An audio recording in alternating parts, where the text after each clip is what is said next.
Kristen, good evening. A little inclement out here, but not to worry. A little rain isn't going to hurt anybody. Nice temperatures for a run today as well. Now, we have all sorts of people that join our Go the Distance team, from folks who've never been here before, they're transplants, if you will, to people who've lived here their whole lives, and they want to make the Boilermaker their race. They want to be in it for the first time. Well, we have one of those this time around. Serena Dorsano is a Utica native, and she's making 2025 her year to go the distance.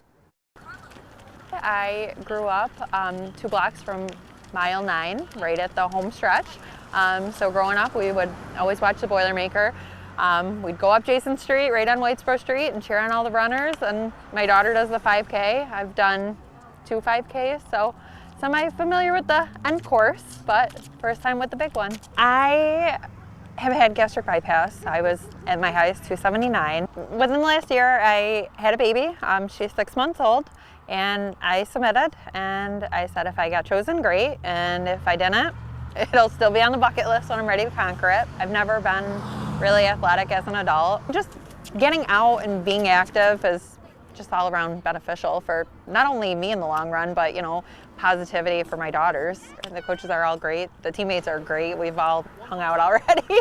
We all know each other's lives. We all come from different paths. Corrections officer has accepted a plea offer in the beating death of inmate Robert Brooks. The special prosecutor in this case is hopeful that today's plea will push other guards to accept offers as well. News Channel 2's Ben Kinney reports on your top story from Oneida County Court.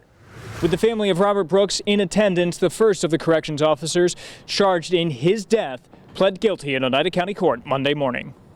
Mr. Walrath, how then do you plead to the second count, manslaughter in the first degree, guilty or not guilty? Guilty.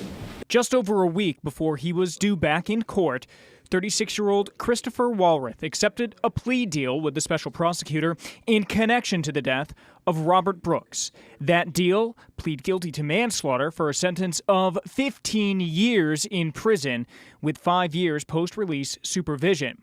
It's a deal that the family of Brooks agreed with. I reached out to Robert Jr., discussed it with him and his lawyer, and very important to me, but not dispositive, he thought it was a fair disposition, and that's important to me. Walrath was initially charged with second-degree murder, but an examination of evidence in the case made the district attorney feel comfortable extending him the offer. I felt, based on the evidence I had of Mr. Walrath's involvement and the extent of the blows that he inflicted on Mr. Brooks, which in my judgment were non-lethal, that by his plea admitting that he acted in concert with the other defendants, I think it may expedite the other individuals to enter pleas, or may not. Robert Brooks Jr. released a statement about the guilty plea. It says in part, quote, "This is one important but modest step on the long road to justice for my father. Everyone who participated in my father's killing and everyone who allowed it to happen needs to be held fully responsible." Walrath is set to be sentenced in Oneida County Court on August 4th. Reporting in Utica, Ben Kinney, News Channel 2.